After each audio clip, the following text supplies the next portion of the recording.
Well,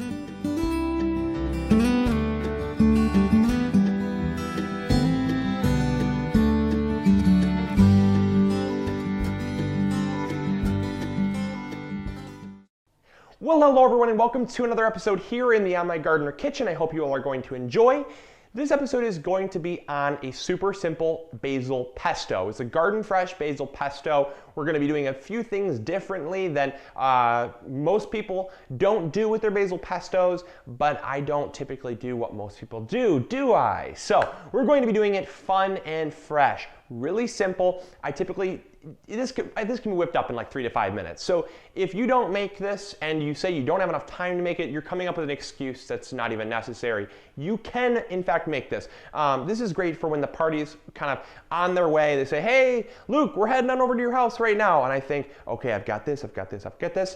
Oh shoot, I forgot the pesto. So you want to make sure that you just keep it simple because it's quick that way. So what we're going to do is we're going to leave out all the complicated ingredients and we're going to pick the most garden fresh ones. You're going to need this is important, a vine ripened, or well, plant ripened, they don't really grow on a vine. You need a plant ripened bell pepper. I go for red bell peppers just because it adds a little bit of color, but you can go for the color that you want. The reason why I let them sit and really set a long time on the plant is because of the fact that it allows the water content to leave the pepper. You'll notice that they're very raisin-esque. They don't have a whole lot of outside appeal to them, but it's the flavor on the inside that's going to make all that much difference when we do our little special trickaroo to these peppers here.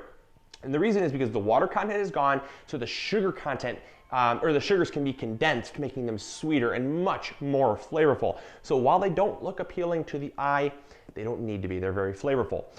Then we have here some sunflower seeds. You can use pine nuts or sunflower seeds. I've seen it done both ways, but for garden fresh, we're going sunflowers because, let's put it this way, you have a higher chance of having sunflowers in your garden than pine trees.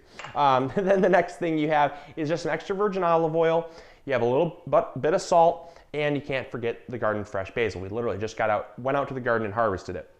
So those are all the ingredients, believe it or not. That is it. And we're going to allow these ingredients to speak for the basil pesto and allow the different ingredients to really pop. And you're probably saying, whoa, hold on, you forgot one major ingredient that's in almost every basil pesto recipe, and that's garlic. And the reason why I don't like garlic, it does come from the garden, it is very delicious, but I kind of find that it's a bully ingredient. If you add it too much, it just takes over the entire recipe. And it's hard to not add even a little bit. People say, wow, I like the garlic kick in there. And some people really like it. But the thing is the whole purpose of this is to allow simplicity to kind of take over. And the garlic just is so overwhelming in most recipes. So I do like garlic. Don't get out your pitchforks and your torches, okay? So just put them away for now and try this recipe. It's really good. All right, so let's get started with this. The first step we're going to do is turn on our stove. So come on and see why we're turning on the stove.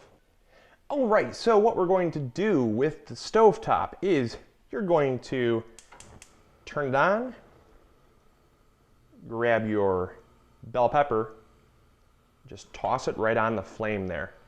What we're going to do is we're going to actually brown the outside. You're going to want to char this because it's going to add that great flavor that's just going to be almost, it's just going to be this kind of smoky flavor, but it's really going to intensify the sweetness of the pepper, and it's just going to, it's really going to allow all those flavors to come out. So we're just toasting this here on the flames. You want it to be nice and charred to where the skin is going to just flake right off.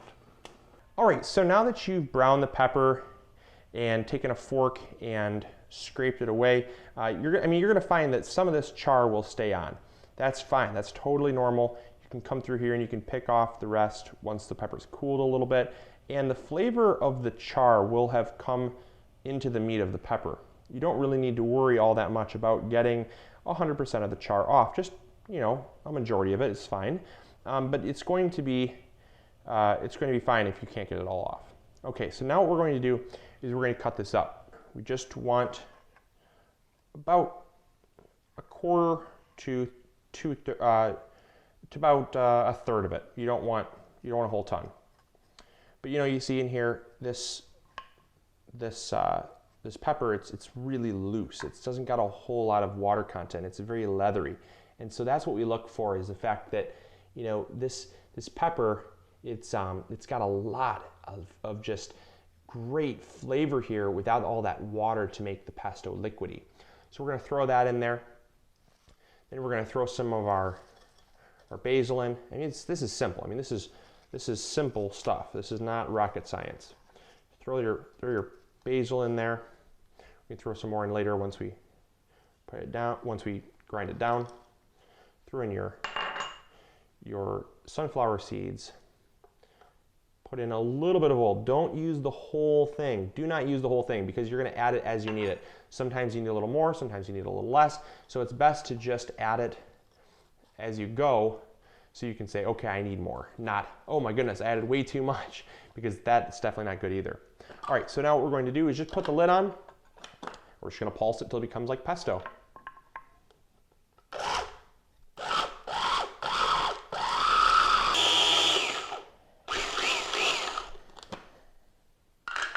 All right, so we're just relaxing on our porch here, just having a good time, enjoying the last little bit of summer that's still clinging on, even though it's theoretically fall. But you know, we're going to try this out here and give you a taste test.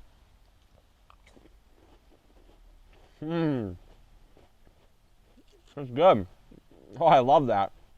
It's so good. You know, things do not have to be overcomplicated, folks. Do not overcomplicate things.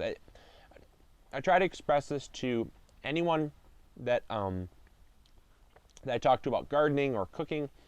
Sometimes the most flavorful things are just the simplest things. You know, even an artist can say, sometimes that last brush stroke is just too much, and you can never really go back. So sometimes it's best to keep things simple. And you know, you can always add things later on if you'd like to try and investigate with what things go well with it. But you know, this is great just on its own. 4 ingredients. You really don't have to overcomplicate it. And I think even Zoe would like some. Would you like some? Yeah? Oh yeah, that's a kind of a big bite for you. Well, I'll let you have that later. Here you go. All right, so hopefully you all enjoyed. I definitely did, and I'm gonna enjoy this nice snack here, fresh from the garden, completely organic, and you really can't beat that. So hopefully you all enjoyed. Hopefully you all are growing big or going home, and I'll talk to you all later. If you do decide to make this recipe, let me know in the comments box below if you liked it or not. Also, post on our Facebook page any pictures that you have of the finished product. I really, I love seeing what people do. So Zoe's gonna get her snack, and I'm gonna get mine.